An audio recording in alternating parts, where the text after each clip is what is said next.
Hello everyone, welcome back. In this video, I will show you how to find wallet address on Bybit. For that, you need to launch your web browser in your PC, in your laptop or in your mobile device. And in the search bar, you simply need to search for bybit.com. Once done, you will be landed on the official website of Bybit, where you just have to provide your email address and your password, and you simply need to log into your account. Once you successfully logged in, you need to tap on the deposit button in the top and then you will be landed on this deposit page. Now over here, you just have to select the crypto, the wallet address of which you want to get. Let's say I want to get the wallet address of Solana. So I will simply tap on Solana. After that, you will have to select the network if it asks for.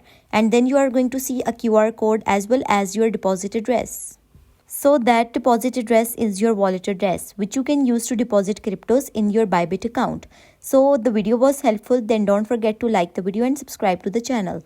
Thank you so much for watching.